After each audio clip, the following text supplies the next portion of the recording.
तो आज मैं आपको एक अनोखी रहस्यमय कहानी सुनाऊंगा। अगर आप चैनल पर नए हैं तो अभी सब्सक्राइब कर ले तथा कहानी पूरा देखें। अंत में एक अनोखा रहस्य छुपा है। धन्यवाद। तो सुनिए। प्राचीन समय की बात है। एक बार भगवान शिव और माता पार्वती पृथ्वी लोक के भ्रमण पर निकले। चलते चलते वे एक ऐसे गांव में पहुंचे जहां सूखा पड़ा था। खेत फटे हुए थे और पशु पक्षी पानी के लिए तड़प रहे थे। गांव के सभी लोग मंदिर में एकत्र होकर वर्षा के लिए प्रार्थना कर रहे थे। उसी गांव के बाहर एक छोटी सी झोपड़ी थी जिसमें सोम नाम का एक अंधा बालक रहता था। सोम देख नहीं सकता था, लेकिन वह मिट्टी के छोटे छोटे खिलौने बनाने में बहुत निपुण था। जब शिव और पार्वती उसके पास से गुजरे तो उन्होंने देखा कि सोम मिट्टी से एक आकृति बना रहा था, लेकिन वह कोई साधारण आकृति नहीं थी।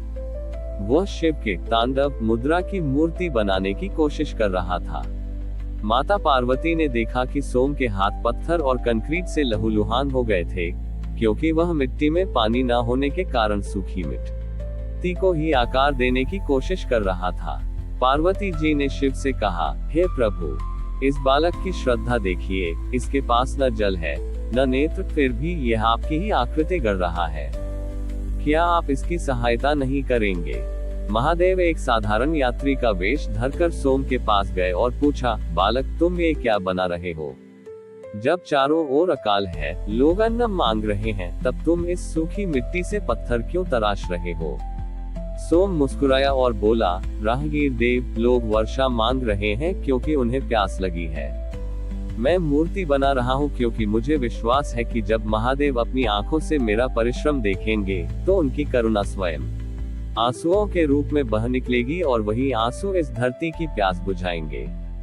मुझे वर्षा नहीं, बस महादेव के स्पर्श का अनुभव चाहिए। महादेव सोम की इस निस्वार्थ बात से अत्यंत प्रसन्न हुए। उन्होंने बिना कुछ कहे सोम के हाथों को स्पर्श किया। अचानक सोम की आंखों में ज्योति आ गई। उसने पहली बार दुनिया देखी, पर सामने का कोई साधारण राहगीर नहीं, बल्कि साक्षात महादेव खड़े थे।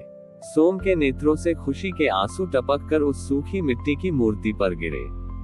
जैसे ही सोम के आंसू उस मिट्टी की मूर्ति से मिले, पूरे आकाश में घनघोर बादल छा गए। देखते ही देखते ऐसी वर्षा हुई कि गांव के सूखे तालाब भर गए। लेकिन सबसे बड़ा चमत्कार यह हुआ कि जहां जहां वर्षा की बूंदें गिरी, वहां के पत्थरों पर शिव के त्रिशूल का चिन्ह उभर आया।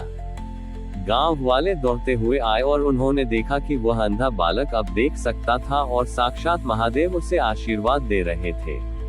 महादेव ने गांव वालों से कहा, वर्षा तुम्हारे मंत्रों से नहीं, इस बालक के उस विश्वास से हुई है जिसने सूखे में भी सृजन करना नहीं छोड़ा। महादेव और पार्वती अंतर्ध्यान हो गए, पर सोम द्वारा बनाई गई वह आंसुओं से सींची हुई मूर्ति आज भी उस गांव में करुणाएश्वर महादेव के नाम से पूजी जाती है। ये कहानी हमें सिखाती है कि जब हम फल की चिंता किए बिना विपरीत परिस्थितियों में भी अपने कर्म और भक्ति में लगे रहते हैं, तब वो ईश्वर स्वयं हमारी सहायता के लिए आते हैं। सोम अब केवल एक मूर्तिकार नहीं, बल्कि उस पूरे क्षेत्र का आध्यात्मिक मार्गदर्शक बन गया था। उसके द्वारा बनाई गई करुणाएश्वर महादेव की मूर्ति के दर्शन के लिए दूर दूर से लोग आने लगे। लेकिन इस चमत्कार की चर्चा जब पड़ोसी राज्य के अहंकारी राजा चित्रसेन के कानों में पड़ी, तो उसने एक अजीब योजना बनाई। राजा चित्रसेन का मानना था कि ईश्वर केवल सुंदर और कीमती वस्तुओं में ही वास करते हैं। उसने सोम के पास अपने दूत भेजे और संदेश दिया कि इस मिट्टी की मूर्ति को हटाकर वहां शुद्ध श्वेत संगमरमर का एक विशाल मंदिर बनाया जाएगा और मिट्टी की इस मूर्ति को सोने की परत से ढक दिया जाएगा। सोम ने विनम्रता से मना कर दिया और कहा, महाराज, यह मूर्ति मिट्टी की नहीं, भक्त के आंसू और महादेव के स्पर्श की है। सोना इसकी गरिमा बढ़ा नहीं पाएगा, बल्कि इसके भाव को ढक देगा। राजा को यह अपनी तौहीन लगी। उसने बलपूर्वक उस मूर्ति को वहां से हटाने का आदेश दिया। जैसे ही सैनिकों ने मूर्ति को छूने का प्रयास किया, एक विचित्र घटना घटी। मूर्ति से अचानक इतनी गर्मी निकलने लगी कि कोई भी उसके समीप नहीं जा सका। राजा ने क्रोध में आकर खुद अपनी तलवार से उस मिट्टी की मूर्ति पर प्रहार किया। तलवार जैसे ही मूर्ति से टकराए, मिट्टी की उस प्रतिमा से लावा नहीं, बल्कि मधुमक्खियों का एक विशाल झुंड निकला।